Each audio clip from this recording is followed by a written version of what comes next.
Ano na naman to? So, muli, maglalaro na naman sa ating kaisipan, huwag niyo pong uunawaing literal.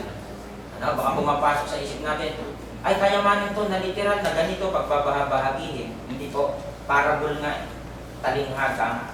So, mahiwaga, matalinghaga, ito ay uri ng mga tayutay o figures of speech na nakapaloob dyan ang mga salitang malalabo. Ano, pag malabo yung salita, yan ay considered na parable yan o tayutay.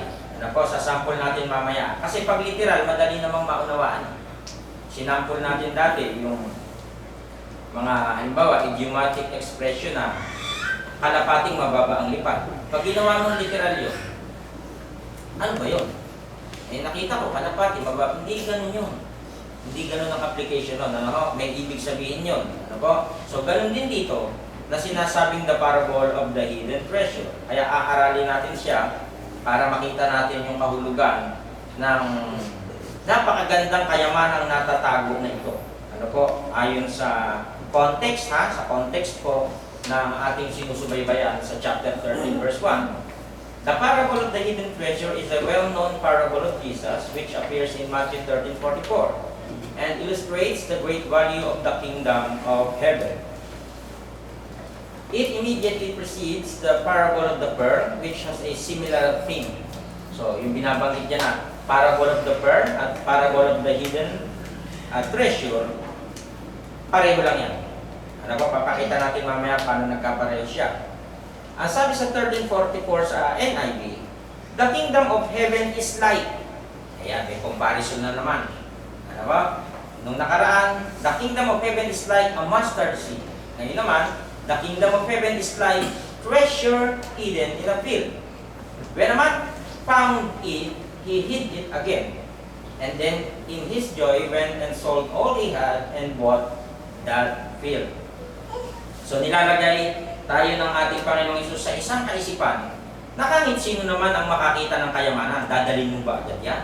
O, lagay muna natin ang literal na application. Kung ikaw makakakita ng kayamanan sa isang bukid, sabihin natin, di ba, marami daw binaunong panahon ng hapon sa Pilipinas, kaya lumalabas ang mga kung ano-anong mga history, di ba?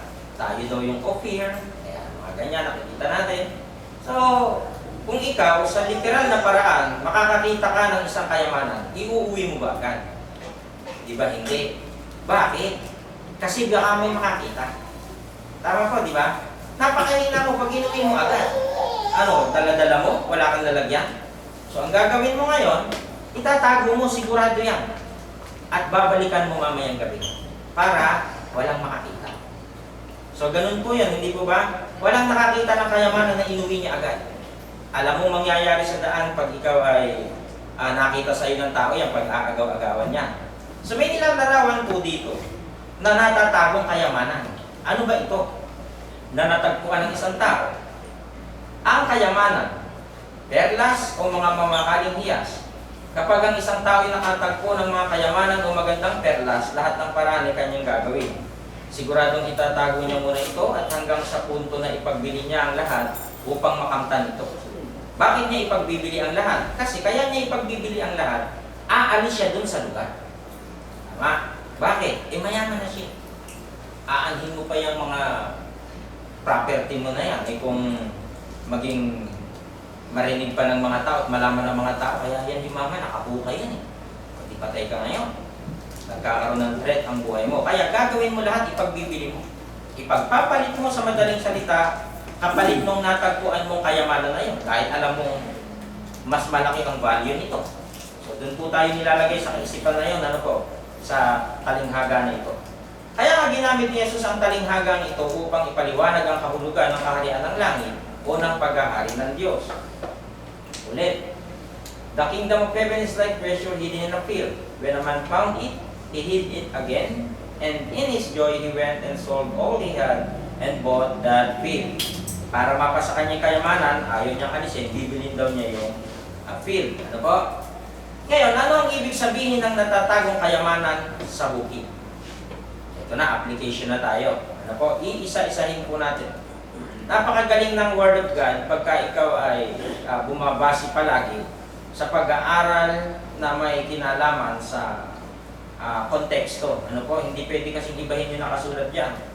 At yan magkakaroon ng problema, kaya kinakailangan maingat na pinag-aaralan. Ang paghahalin tulad sa natatagong kayamanan. Sinabi pa ni Jesus, ang kaharian ng Diyos ay katulad ng kayamanang nakabaon sa isang bukid. Nang mahukay ito ng isang tao, itinago niya itong muli. At sa tuwa niya ay umuwi siya at ipinagbili ang lahat ng kanyang ari-arian at binili niya ang bukid na iyon. Ano ang kahulugan nun? Ano po, yung naka-highlights na yan, ang kaharian ng Diyos katulad ng kayamanang nakabaon sa isang bukid. Isa-isahin natin. Ang kaharian ng Diyos ay katulad ng kayamanan ng nakabaon sa isang bukid. Ang kayamanang nakabaon o hidden treasure ay walang iba kundi ang Word of God. Kanyo, mula sa chapter 13, yun doon sa context, pumapatungkol lahat, lambat, mga kung ano-ano nakalagay dyan, mustard seed, iisang pinatutungkulan. Ito ay isang kayamanan. Itinuturing itong kayamanan kapag natuklasan ng isang tao, hindi niya ito ipagpapalit sa anumang kayamanan sa lupa na nawawala. Kasi napakahalaga sa atin ito, itong tinatawag na treasure na ito. Kaya binabanggit yan yung hidden treasure na walang iba kundi ang salita ng Diyos. Na pag ito ay napunta sa isang tao, kaya nitong palakasin ang iyong pisikal na katawan, ang iyong isipan, ang iyong puso, na talagang mas masahol pa ito sa kinakailangan ng taong kayamanan na material. Napakasarap nitong kayamanan na ito na alam mong pati ang iyong kaluluwa ay makikinabang sa kaligtasan na ipagkakaloob ng Diyos. Kaya ang kayamanang ito ay hindi maipagpapalit. Kaya nilalarawan yung tao na napakahalaga nito. Itong pinuha niyang kayamanan, kakalimutan niya lahat sa madaling salita para makuha itong kayamanan na ito. Yung kasunod na talata, nang mahukay ito ng isang tao, itinago niya itong muli. So anong ibig sabihin nito? Nang malaman niya ang kahalagahan ng Word of God, pansamantala muna niya itong inilihim na gaya ng dati na nakatago una gaya ng kayamanan. So, napagtatanto niya, napag-iisip-isip niya na meron na ako ngayon ng kayamanan ito na hindi nasisira at ito ay kailangan kong ibahagi sa iba. Parang ganon, ano po? So, pansamantala ko munang itatago ang kaalamang ito. At sa tuwa niya, umuwi siya at ipinagbili ang lahat ng kanyang ari-arian at binili niya ang bukid na iyon. Anong ibig sabihin nun? Naging masaya siya at nakontento nang malaman niya ang kahalagahan ng Word of God, yung hidden treasure. Handa niyang ipagpalit ito sa anumang kayamanan sa lupa na nawawala. Nakahanda ako dito. Hindi ako yayamang pisikal. Ang ibig sabihin ay kayamanang natatago na ang kayamanang ito magdadala sa iyo sa panahon ng kaligtasan na kung saan ang Diyos ay magkakaroon ng paghuhukom. Kaya yung hidden treasure na ito ay napakahalaga na hindi po dapat nawawala sa puso at isip ng bawat tao, ano man ang mangyari sa buhay. Ano po? Harapin mo man ang kamatayan, hanapin mo man ang matitinding karamdaman, hindi mo pwedeng iwanan ang kayamanang ito. Ang lalaking nagkatagpo sa kayamanang nakabaon sa isang bukid, yung bukid dyan, binasa natin yung nakaraan, yan yung mundo na hinahasikan ng salita ng Diyos. Ano po?